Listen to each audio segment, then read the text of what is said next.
So, oh, I was going to do the proper fade out, but it didn't happen. At any rate, welcome, welcome, welcome. This is another exciting membership event. Today is a product teardown with Monica Zhang, and she is going to share some stuff with wellness in mind. And then, as is the IL teardown tradition, if you have websites that you would like us to mindfully critique or just shred to bits, please put those in the chat. And my job is to kind of keep the clock rolling. She has two apps that she's going to look at for about the first 20 minutes. And then we'll take your URLs, your workflows, whatever you've got. So please put those in the chat. I'll be monitoring that as we go forward. So let's see. Just July events, we're up and running. Hopefully you caught last week's event. That was the open event with the MITRE team. That was product design with psychology in mind, and it also featured Dr. Willens of Harvard Business School. I will share the link for those recordings, those open events, if you haven't seen it. The idea behind the open events, right, is to attract lots of people into the IL world and to come join the fun. We try and bring really exciting, dynamic people to the open events so you can invite a friend. Today is the second July event. It is a product teardown with Monica, as I've already said. Monica's waiting. Note she has the best glasses in the room. I double dare anybody to have better glasses than Monica. Look at her eyes, right into her eyes. Next week, we have open office hours. And actually, we do have the behavioral scientist. It's Dr. Colin West, who many of you know from other events. So he will be doing the open office hours. Again, you bring any BE questions, any behavioral design questions, and Colin will field and answer them. It's in effect an AMA. And then we wrap up this month's events with the psychology of risky decisions with Dr. Lisa Zaval, who's one of our scientists, and she's also an adjunct professor at Columbia University in New York City. So an exciting lineup for this month. My cadence is that I kind of get the month fully cooked right before the month. So for those of you like, but Ryan, what's happening in August? You'll just have to wait. It's not totally done yet, but we're close. So stay tuned. And we are still running these just through the GCal invites. We're sending those out. And then we have the YouTube channel with the membership recordings. So without too much further ado, I mean, there's a little bit more ado here, but as I said, it is Product Teardown Day with Monica Zhang. And it is going to be exciting. And if you don't know about Monica, I do. She's one of my bestest buds on the IL team. And whoa, what's going on with that slide? Okay, there we go. Okay, there we go. Wait, nope, nope, yep. Monica, she specializes in lots of things like bringing joy and smiling, but she's also interested in the intersection between behavioral science and service design. She enjoys blending insights from organizational, cognitive, and social psychology with human-centered design tools to change behavior, both within teams and with customers. Monica has enabled product and service teams to unpack how context shapes decisions, form hypotheses, and build testable designs to help end users flourish. Notice that they flourish. They don't just do well, they flourish with Monica. This is how it is. Before working at IL, she was a service designer at Canadian Bank, CIBC, and she was a behavioral economics consultant for a boutique firm, BeSci, works across a variety of sectors. She's helped reduce bias in hiring, increase savings and manage debt, improved energy conservation, and increase school attendance, among other real-world problems. Also, you should just know that Monica, in general, works with some of our biggest clients, who I can't even necessarily name because they might all be NDA, but she is just a rock star, and you are in for a treat. And with that, I'm going to stop sharing and pass the mic over to Monica. Thank you so much, Ryan. I always love your intros. I'm really glad to be here with you all today. Give me just 1 second. I want to make sure that I'm sharing the audio because we do have a video clip we want to play.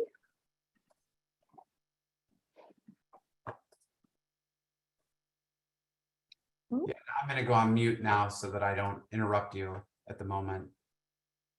It is asking me for a password. Let me just 1 second. Sorry about that. Well, that's super weird. If you need me to share, that's okay. Oh, maybe because, nope, hold on. Yeah, I think, let me see if this. There you go. Did that work? Yep, we're golden. Okay, fantastic. Okay, great. Okay, all right. So today I would love to keep the session fairly informal and open. And it is a collaborative exercise. I'll be going through two different apps today. One is an app called Verbena, and we'll hear a bit of an intro video from its founder just in a sec. And then the second app, hopefully if we have some time left, would be meetup.com. Hopefully that's an app and a website that you're all familiar with. And I'm generally going for this theme of wellness, but more leaning towards kind of social connection, building social connection between people. And as I said, if you have any questions, if you have any comments, if you have your own thoughts, please feel free to feed in during this session. Let's keep it collaborative and open and fun. Okay, great. All right, so to get started then, let me just queue up this video. Hopefully, now that I've entered my password, that everything will be working and you can hear the sound, but let me know if you don't. Hi, I'm Bev Clow, founder, CEO, and chief curator of Verbena. My greatest passion is building community and creating spaces in which people share stories about things that matter. If you're like me, you also love building community. I built this app for us. Verbena is the app that makes it easy to invite others into the kind of shared conversations that leave us feeling seen and heard. Verbena makes it easy to gather stories and build community. Download Verbena and begin inviting people to contribute their video stories that you gather together in a collection that we call a Verbena gallery. There are no technical skills needed. No emailing large files, uploading to video services, or editing required. Are you a connector, an organizer? Do you love bringing people together around things that matter? If so, you're gonna love Verbena. All you have to do to get started is download the app. We can't wait to begin building community with you.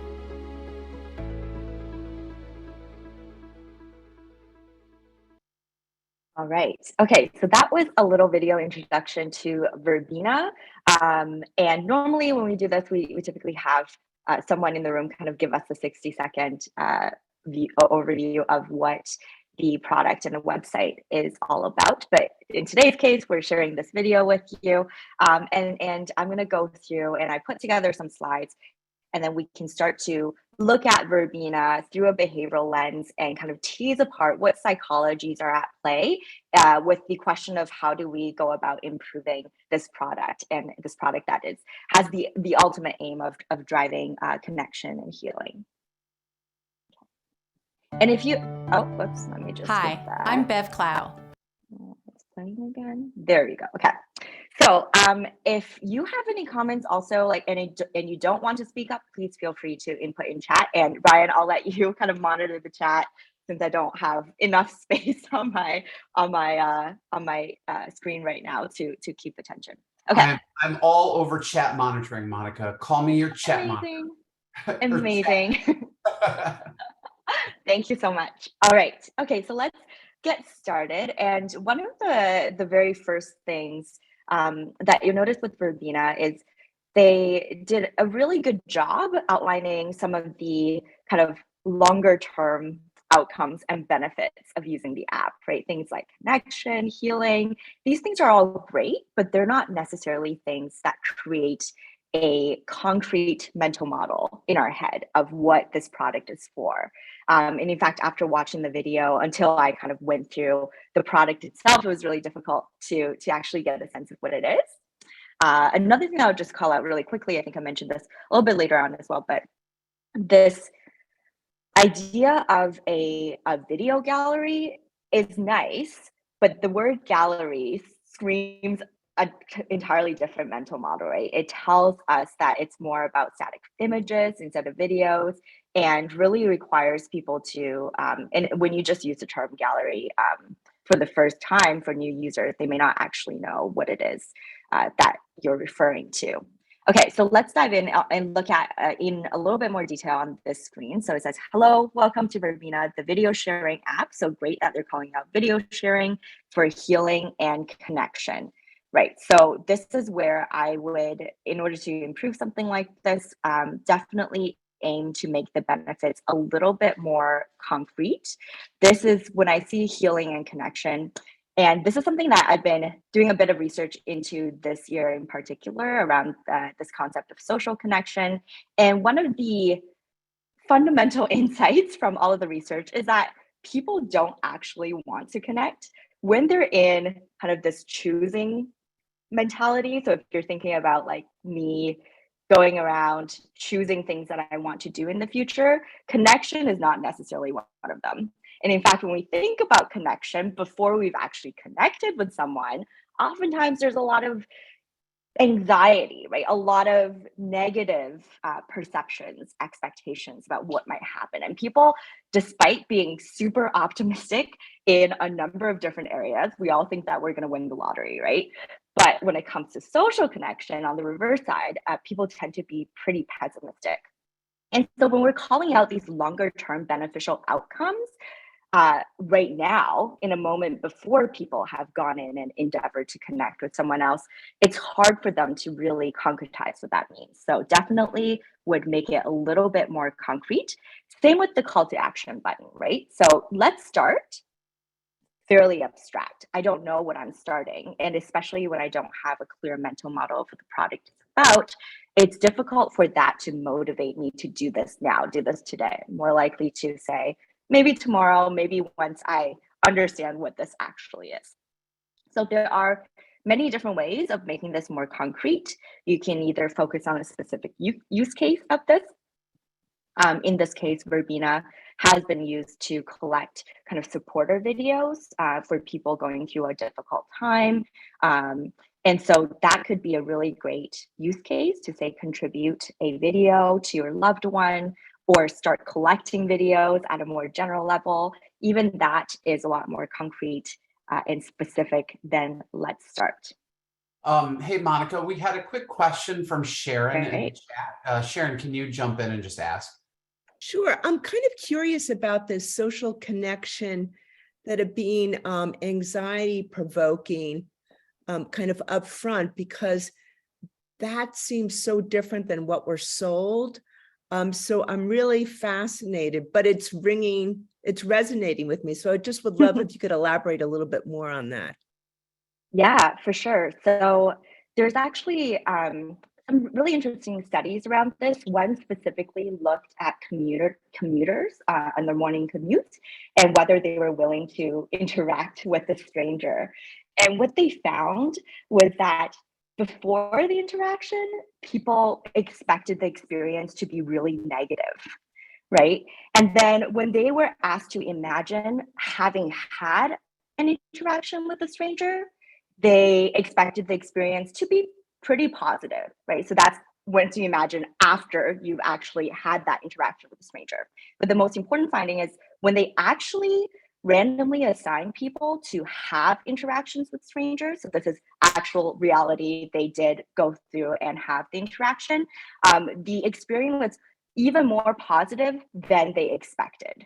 So what that tells us is it's the trying to connect. That's the difficult part for a lot of people. A lot of people anticipate potential social rejection, which interestingly, I don't know if there's research around social rejection actually creating a painful sensation. That's why things like Tylenol has been shown to actually reduce any sense of social rejection. Next time you feel pain, social pain, try a Tylenol, it might help, who knows.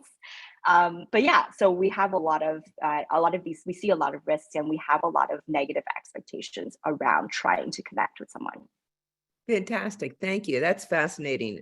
Love the Tylenol example. Yeah, Sharon just took a Tylenol real quick to get through the rest of the presentation. Exactly.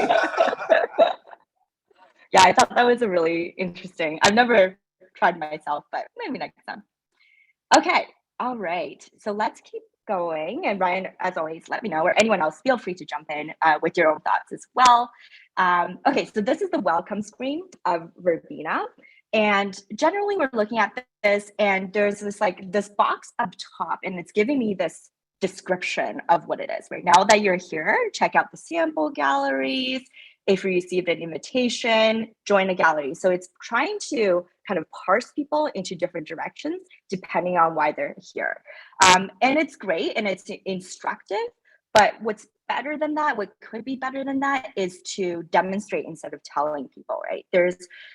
You can definitely leverage the UX of the app itself to guide people and provide clues as to what the key thing they should be accomplishing here. So I would almost, given that right now this message is taking prime real estate, I would almost shift things around so that you put the thing that you want people to look at, the sample gallery, if that's the case, right up in that prime real estate instead of telling people that they should look there.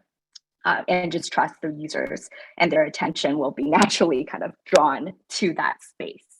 Another thing here, once again, is that there's something to timing, right? Considering when do you show people instruction? When do you teach people what the app is about? And I would almost say that this comes too late. So if you're looking, let me see if this works. If I can do a little laser here. Yeah, okay. So if you're looking here at the Verbena, a brief introduction, right? This is coming at a time and for someone who's already agreed to sign into the app, to download the app, sign into the app, and arrive finally at this page. They likely already know what Verbena is. Maybe this video shouldn't take prime real estate, maybe something else more instructive or more useful right now in that moment should instead take this place. Okay, all right, let's keep going and see what else we have here. Okay, this screen, there's a lot to say about the screen. And this is also a screen that I see over and over again across a variety of different products. And it's fairly simple, right? There aren't that many fields that you have to complete, but at the same time, we see a lot of open text fields. And we know that open text fields are just incredibly difficult and cognitively demanding for folks. It creates a lot of psychological friction. You have to really think about what it is you're trying to do, what it is you want to write, how you want to write it. And so the recommendation here, instead of creating these open fields, I think I think I might have this on the next slide, so I'll share with you. So Urban STEMs does this really well, and they recognize that people experience a lot of psychological friction when it comes to writing even a note for someone you know really well, right? Imagine you're trying to send flowers to someone, you're writing a note to them, you just don't know what to say when you see that blank box in front of you. So what they did was they turned an open text box into a closed structured question and provided some options for folks. So, if it's a birthday, if it's an anniversary, all they do is provide an example of a message, something that you could use to help you figure out what to write here. And I would say that when it comes to building the mental model of Verbena and what it's used for, this is a great opportunity to use the screen to subtly imply how people should be using this. Imagine instead of a title or a description, you can choose between the number of options. Are you trying to build a collection of support videos? Or is this more about gratitude that you want to send to someone, celebration, right? All of these different use cases can also, in context, how people learn how to use an app like this. And just if I could just jump in, Monica, what's so interesting, when I met Bev, she developed this app for like people, a use case of like, wow, you're terminally ill or you're going through chemotherapy, and like, here are a bunch of videos for you. Now I get what she's doing here. She's trying to expand the use cases. But from a mental model point of view right now, it didn't even trigger that to me, right? Like, oh, this is for my friend who's not going through a trauma and I'm here to support. So it's just an interesting thing to consider how you get that message across. Exactly. And I think the recommendation would be, best case scenario, you're getting that message across through a user's interaction and using the product instead of telling them upfront, because that just doesn't stick in the same way. Another thing, just a quick thing, is one thing that we always have to keep in mind when designing a product is thinking about the time to value, right? How fast are people actually deriving benefits from something? Here, I would say, like, here we're asking people to do a lot of work. And at the end, if you look at this call to action, right, record invitation, guess what? That's more work. But maybe at this time, we should really be thinking about and shifting towards how do we provide some benefits? How do we allow people to see benefits? But one of the other things is just how do we allow people to perhaps even take a break, right? Instead of having to hit record, there's a lot of sunk costs, so that likely will push people to move forward, but they're not going to be happy about it. So one of the things that we should be designing for is also things like easy restarts, right? If I have to go somewhere else, I get distracted, I don't want to come back and feel like I've lost all the progress that I've made up until now. Okay. I'm gonna try and zoom through this a little bit faster. So here, I'm being asked to record a 1-minute video of myself to act as an invitation to others to join this. Okay, great. One of the things, I'll just add some potential recs for improving the screen. So 1 minute is a short amount of time. And if you're not a YouTube influencer, if you're not used to recording videos of yourself, likely you're going to be doing this over and over again until you get the right invitation, the right lighting, you're looking at yourself. There's a lot of self-consciousness here. So one recommendation is just, once again, help people out, right? We don't have to provide an entire script, but what about prompts, right? Tell people why you're making this, tell them a little bit more about the recipient, thinking about how we can use the product and the interactivity to offer some clues and guide people through what is definitely a difficult task. So this is very much like the video version of that open text box, right? Having just a record button is really cognitively demanding. Okay, and then after I record the video, there's like a little waiting spinny wheel, and then I land on this page. Once again, reflecting back on the time to value piece, I've just recorded a video of myself. I'm doing this thing to coordinate and help someone else. And yet up until now, there's no positive reinforcement, right? There's no excitement that I've managed to accomplish this up until now. And there's something to be said even about things that are not actually representing like actual incentives or anything like that, but just a nice animation of fireworks, some kind of congratulatory messaging, honestly can do a lot for somebody who's going through and putting in a lot of cognitive effort to do this. So that's just something that I would consider adding here. And then maybe I'll just say one more thing about this before we move on to Meetup, which is if you look at here, at no point was I asked to provide a deadline. But if you look at this screen here, let me try and do this again. There is a place where I could indicate the deadline, right? No due date. But I was not asked about this early on. And I like the fact that there is a place to input a deadline, because the deadlines are super important. If you look at, if you look at data around when people sign up for things, when people actually do things, tax return season, April 15th, guess what? There's a huge spike, right? Before that, nothing, pretty much neutral. But it just tells us that everybody procrastinates, and actually having deadlines are incredibly important to get people to do important things.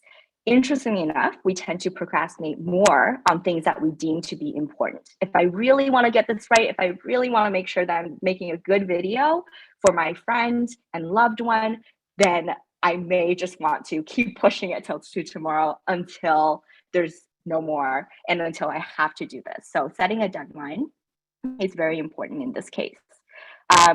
Another quick psychology that could potentially improve this page is leveraging people's discomfort with things that are incomplete. So when we see things that are incomplete, whether it's a progress bar that's just about to reach the full progress, or we see error state messages like something is incomplete here or something is wrong here, we're very, very motivated to try and fix those errors. So here, when I'm seeing a box and it's just an ad, it doesn't really tell me why I should go and do this, right? Nothing feels wrong, nothing feels out of place. It doesn't necessarily feel incomplete. But there is a way to make this a little bit more salient to the people and the contributors. Imagine, for example, instead of adding just empty boxes, why don't we label the box with each person's name, right? The people that are invited to contribute to this video, Monica space. And then if I don't complete it by a certain amount of time, maybe there's an error message to tell me that I should go and complete this. All of these things kind of helps to counteract our propensity to want to procrastinate on things that are important. So Monica, Okay. as you move Yeah. over to Meetup, oh, well, go ahead and close out. I was going to do a train. Oh, okay. No. Oh, I was going to move. Yeah, I was going to move. That's cool. So Sharon had this comment. She said the primary use case can limit appeal. Can you reframe the use case as a celebration of someone? So as Monica was talking, I was like, oh, what would a good mental model be for this? Like, so, and then I thought of, okay, if I could totally rename the app, I would call it Uplift, because the goal here is to uplift people. And then my tagline would be rewritten, but it would be sharing stories that celebrate and support. Too long, but you can see, right? Uplift. The mental model's right there, right away. It can lift you up, celebrate, and support. So that's my mental model remix of the day. On to Meet Up with Monica. I love that. I really, yeah, Uplift is a great name for an app. And it makes it very clear that there's a social element to it, which is the ultimate outcome that they're seeking. Yeah, because Okay. meetup is also clear, right? We're not going to Meet up, yeah. We're going to meet Exactly. up. Exactly. Yeah, they definitely have thought about the mental model around this product when they were deciding on the name. It's quite simple. But yeah, let's dive in a little bit to meetup.com. And in case someone in the room doesn't know what Meetup is, it's basically a website that allows you to join a variety of interest groups that then host events and meet up in person, or now they've expanded also to online meetups. And discuss such a variety of different things. There are book clubs, there are walking tours, there are, you can see this is my my meetup homepage. There's a lot of behavioral science, behavioral insights meetup groups as well. And you basically go and have these wonderful discussions with people that share a common interest. Okay. So let's talk about this. So the first page of Meetup here that we're looking at, the first question that I always ask when I land on anywhere is what's the key behavior here, right? What are they trying to pull users to do? And here, honestly, I feel like it's a little confusing. There's quite a few different paths, and oftentimes when it's confusing and we ask companies, they usually say, the key behavior is exploration. And that's great. If you want people to just explore with absolutely no decision making involved, that's great. But we would probably assume at some point beyond exploration, you want people to move to that next step. And that next step is really the key behavior that you're after here. So looking up here, once again, I'm making some assumptions about what the key behaviors are in this case. And I would probably assume that the key behavior here is probably more towards wanting me to sign up for an event and actually attend a meetup event rather than just view my groups. Perhaps the secondary key behavior is to get me to start a new group. And certainly with Meetup, their business model is all around the hosts, right? The admins of these groups, they charge a subscription fee in order to host these groups. And there's like different tiers. So maybe they want to pull me in that direction, but it's not super effective, right?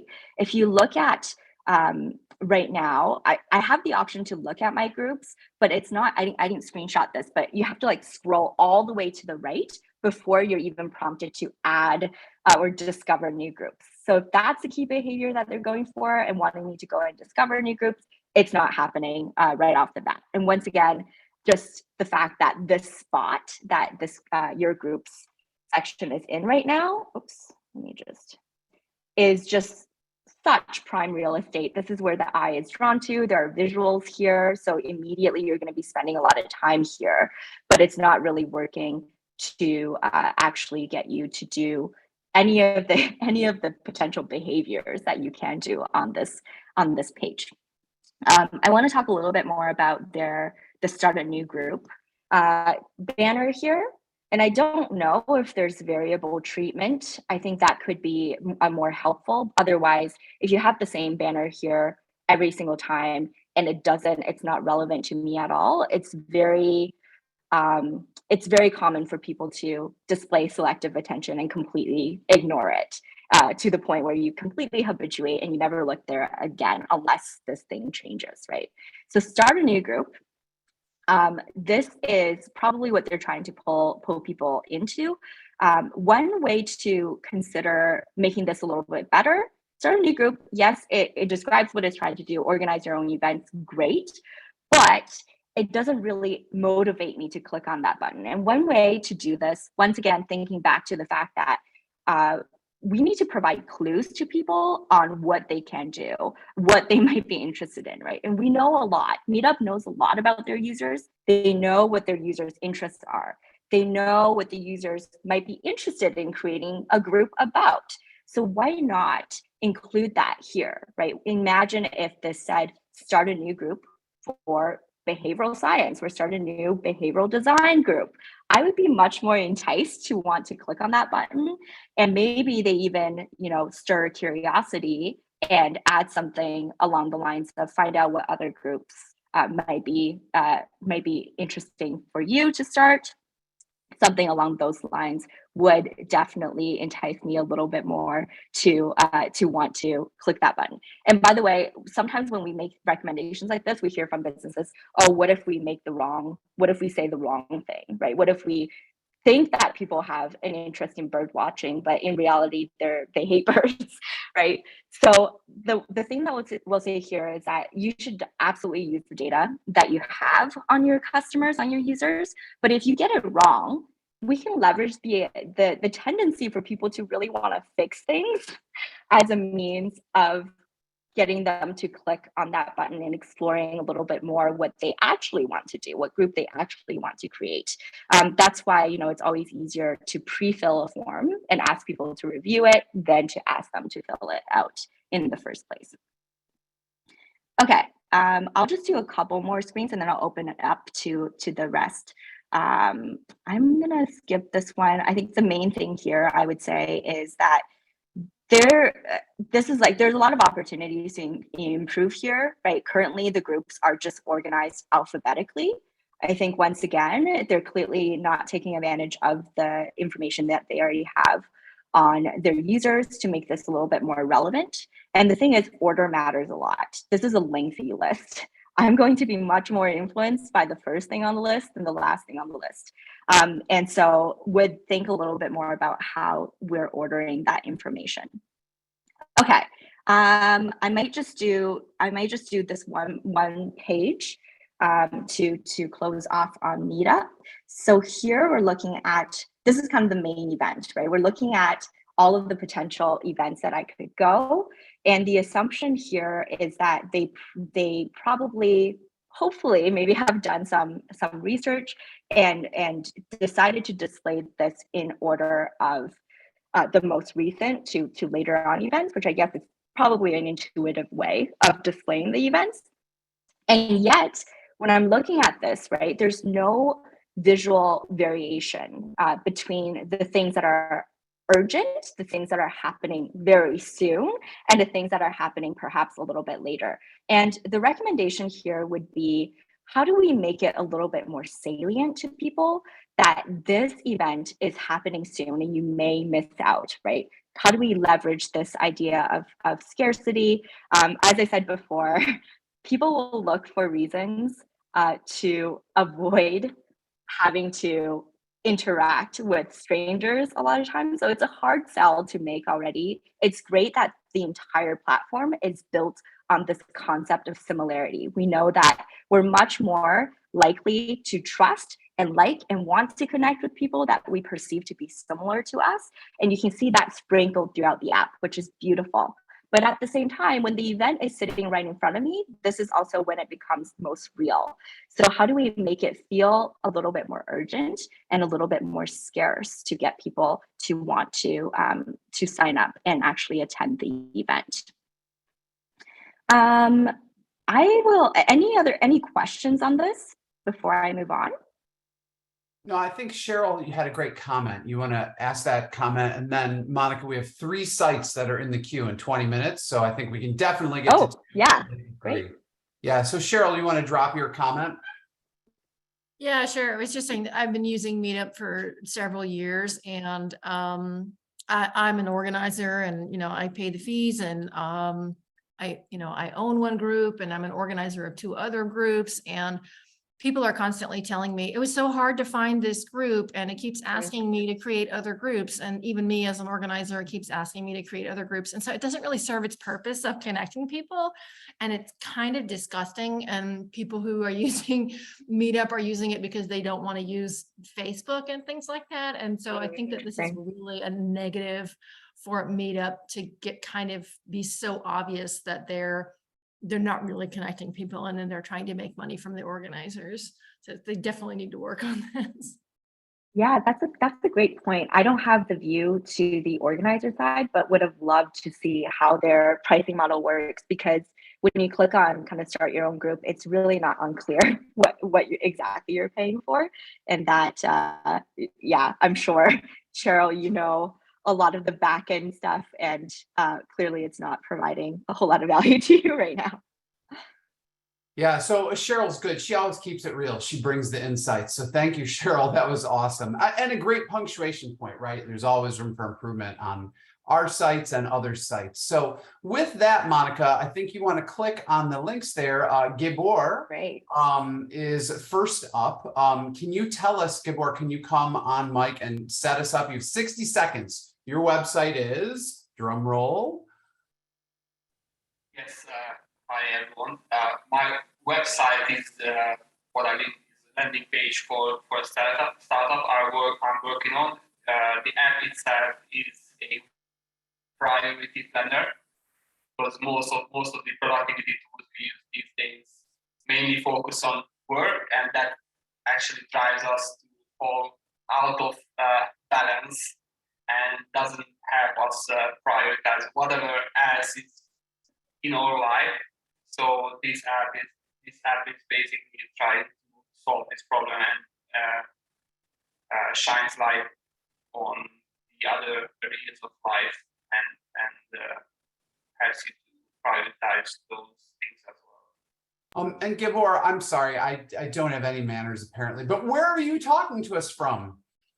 I'm from Hungary, yeah. Hungary, wonderful, wonderful. That's great. Well, with that, thank you for the setup. Monica, I'm going to, I don't know, see if you can do it in 6 minutes. See what you can do. Okay, cool. Great. So I think I got most of it, not the whole thing, because I think you were cutting out a little bit. So I'm getting the sense that this is so join the wait list. This is currently something that is in development. I love what you're trying to do. Wish that I had a product like this, because definitely some of these things that you're talking about definitely applies to myself. I would say that right off the bat, I see a lot of great details in this image that you have here, and my eyes are immediately drawn to this image, which is great.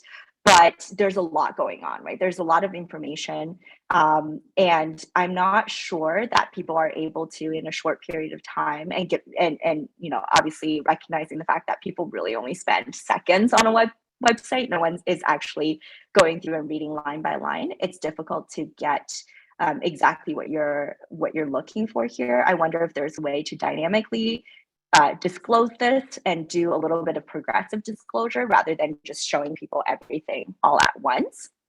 I like this tagline: identify 20% of the tasks that produce 80% of the results. It's very concrete. It's productivity is one of the things that people are always motivated by, or they want to try and be productive. They want to buy products that make them more productive. So that definitely works for me. In terms of join the wait list, assuming that people at this point. And the other thing that I'll just say is like, maybe this is just on my screen, but like any kind of action is below the fold right now. And I would probably recommend building this in a way that had some kind of an action and option for people to do when they're on this first page before they scroll down. And once they do scroll down, how do we carry some of the benefits that you're outlining here, right? Whether it's the like 20% of tasks down to here, right? Imagine instead of join the wait list, you actually say something along the lines of, you know, begin to identify what that 20% of tasks are. Is there something that you can give to users now? I like the early access piece. Once again, it's pushing kind of the benefits and the immediate benefits of joining this waitlist and actually filling in this the 2 fields that you have here, which is great. But is there something more immediate that you can give people that makes this feel like a little bit more beneficial to do now, rather than, you know, I'll just, you know, save this page, or I'll just remember to come back to this page and join the waitlist later? Something like, I don't know if there's like any, even, I mean, this is like more for like irrational labs, right? Like we put together a guide, a behavioral design guide, and it's a similar thing. You know, when people kind of sign up on the website, we immediately give them that guide that they can take away and read. And if this is a product all about productivity, there may be some immediate tips that you can provide people that keeps them wanting to join the wait list. So that was a really quick and fast. I was wondering, do you have any questions or any other page you would like me to quickly look at? Yeah, I've actually created a test account, so you can just dive into the app if you have time. Great. And the name, I'm about to rename the app to ActWise. Oh, okay, instead great. of Enhance, because there are a lot of to-do apps, but they don't really help you to make wise decisions. So creating a new category when you are acting wise, so the new name will be ActWise. What do you think about that? Is that a new mental model? Yeah, for sure. Definitely. Yeah. Thinking about the mental model there, that may be a little bit closer to what the goal you're trying to achieve.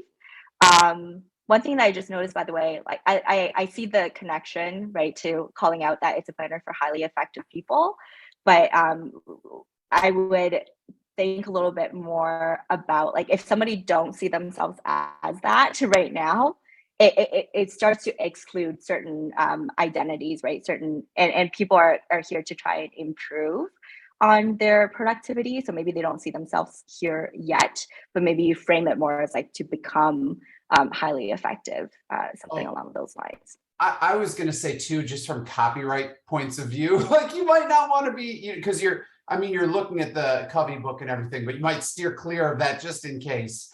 But I like the idea of, you know, act more wisely, you know, like be a scheduling sage, you know what I mean? This idea of being wise with your time is very strong. I think it's a cool mental model. And again, I didn't verbally do this, but Kristen has this wonderful blog, Product Managers Day One. It's all about mental models, so I tag that. So for today, we can go back to this in another teardown, but let's see if we can, and thank you so much for sharing, Deborah. This is very cool. I'm excited to try it, and I'm gonna ping you over on LinkedIn. That said, okay, I'm gonna say your name totally wrong. It's Italian and beautiful, but so why don't you say it? The insurance, it's Georgia? Georgia. Oh, it's just Georgia? Yeah. Oh, yeah, that's it. Well, Don't worry. Georgia, welcome. Tell us about your site. Thank you. Well, I work for a design agency in Spain, and one of our clients is Mafre Insurance.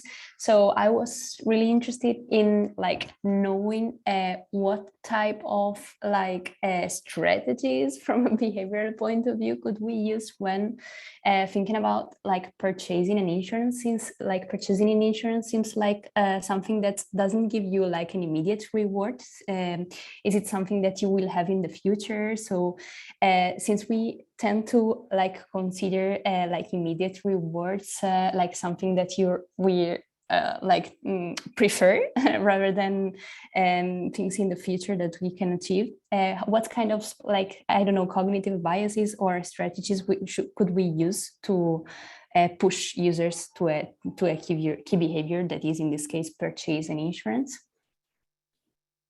Yeah, insurance. Yeah, you're absolutely right in that insurance is something that people don't think about until something bad has happened. In fact, there's some research, and we call it the hurricane effect or the flood effect, right? So right after a flood, people are much more likely to purchase insurance relative to people that haven't had that recent experience. And that's something we call availability bias, right? There are certain things that have happened recently or are prominent to ourselves that we deem to be, and we expect and we predict to happen actually more often than they do. Things like shark attacks or plane crashes, right?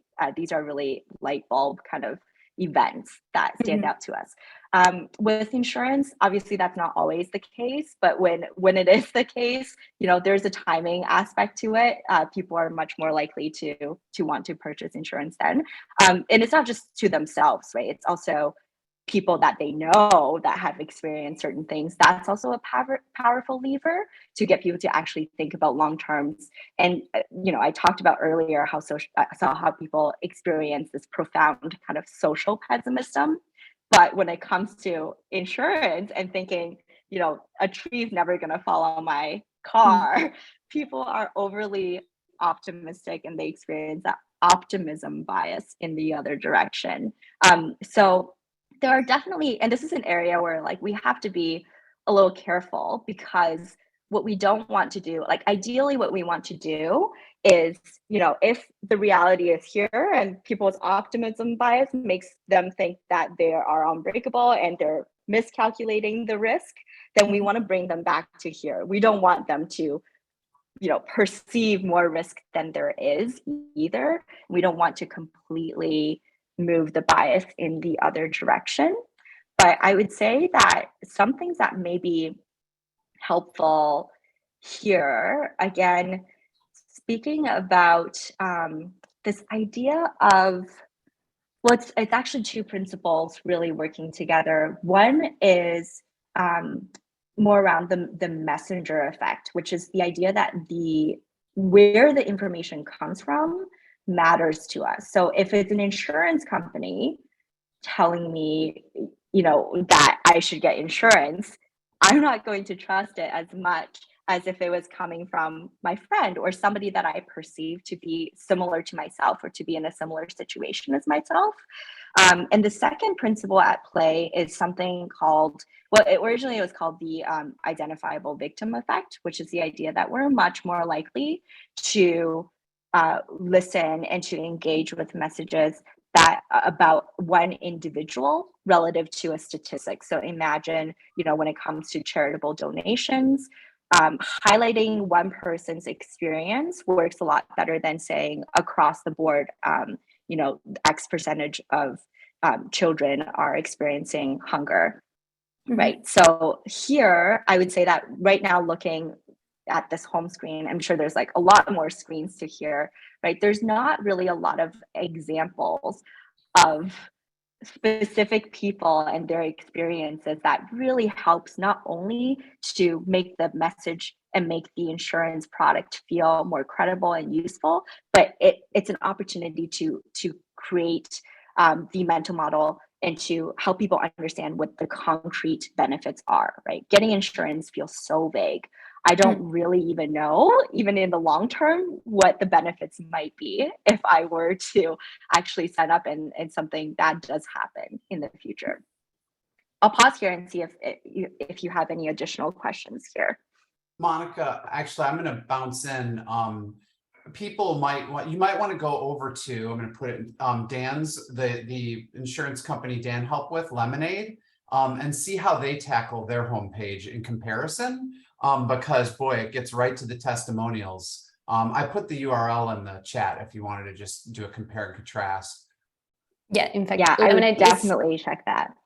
Lemonade is our reference in this field because yeah, they of course then is I don't know our light gives us light in this like yeah everyday problems we have with behavioral science and things like that. So yeah, he's inspiring. One last comment on this is I would think about customizing and personalizing just a little bit on the homepage. Right now I'm looking at this and all of these stock photos and buttons look kind of similar to me, right? I'm not really, it doesn't feel necessarily customized to my needs. And so how do we make it feel a little bit more personalized to what the person is coming here to do? I would actually lean even towards easy to understand icons and iconography or visuals, illustrations, rather than stock photos, because sometimes stock photos can make us feel like this website is perhaps a little bit more cookie cutter or like generalized, but icons could really easily convey the information that you're looking to convey. Monica, so Georgia, thank you so much. We are going to try to do one last thing. So let's see if Jennifer's is doable. Jennifer, give us a setup quickly. Hi, I'm Jennifer. I'm calling from New York, and I am a growth marketer at Lyft, which is a rideshare and transportation app. So I'm a marketer, but I do have the opportunity to kind of influence our product team. And one of the big focuses is on shared rides, which is essentially where you are paired with a co-rider heading in the same direction. And so some of the benefits are if you're matched with another rider, you're reducing emissions. There's a social aspect because you have the opportunity of potentially meeting someone interesting, but the biggest benefit is the cost factor. So the number one reason people choose a shared ride, we found from UXR, is that it is our most affordable ride option. And so one of the things we're trying to solve for is how to make those kind of cost savings more salient, because even though it's our most affordable option, there is kind of a time trade-off because you are adding other passengers. So sometimes you have to go a little bit out of the way. So just helping users create that price versus time trade-off.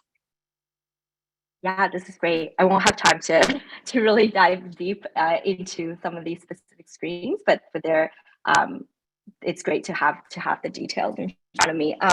There's a couple of different things to think about here. I'll start because it's top of mind. I'll start with the social component, the social element. And up until this point, I've been saying that people don't necessarily look to. I actually think that is a pretty big barrier here at play. Is this like idea of sitting in the same car with a stranger where you don't know what the norms of interaction might be. This is a completely new setting. There's no set norms. And so I think it would be helpful here to be a little bit more of a matchmaker as a company. So imagine if you were to choose the shared option and then you have the option to choose like a silent ride versus just maybe you default people to the regular, and then they can select silent if they choose to do it, because at the end of the day, a little bit more social interaction is not a bad thing and people will enjoy it. The enjoyment of the ride may actually be better and more when people do interact with others, but going into it, we just want to provide an option for people that feel like that's a huge psychological barrier that they can easily click and hopefully remove that preemptive, whatever it is, social risk, social anxiety before they join the shared ride. In terms of the trade-off between the expense and the time, I would say that, there's a lot of different things you could potentially play with here. You could follow through with like the matchmaking idea. And here, I think the key is you want to help people make that trade-off, right? You want to help people decide and make a recommendation that suits them. You don't want to just push everyone towards the cheaper option and want them to tolerate the amount of time that they will have to wait in extra. So one thing that is interesting and maybe worthwhile playing around with, I've been really interested in this concept recently, is the concept of anti-recommendations.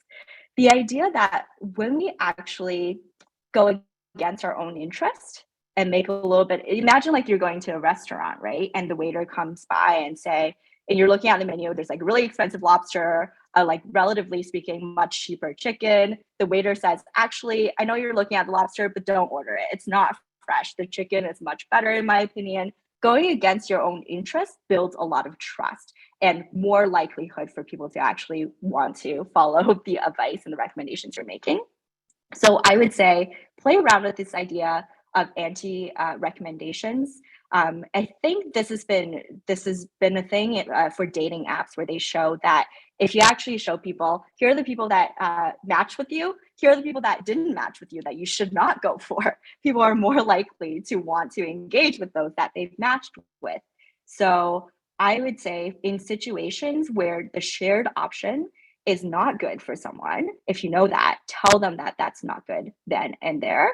And in situations where, you know, people, I don't know if there's a feature to gauge, you know, how time sensitive the trip is, but if there's a way of knowing that the trip is in fact not time sensitive, and the person has a little bit of time, then highlighting this option and highlighting the fact that the more expensive option is not recommended could potentially help your case as well.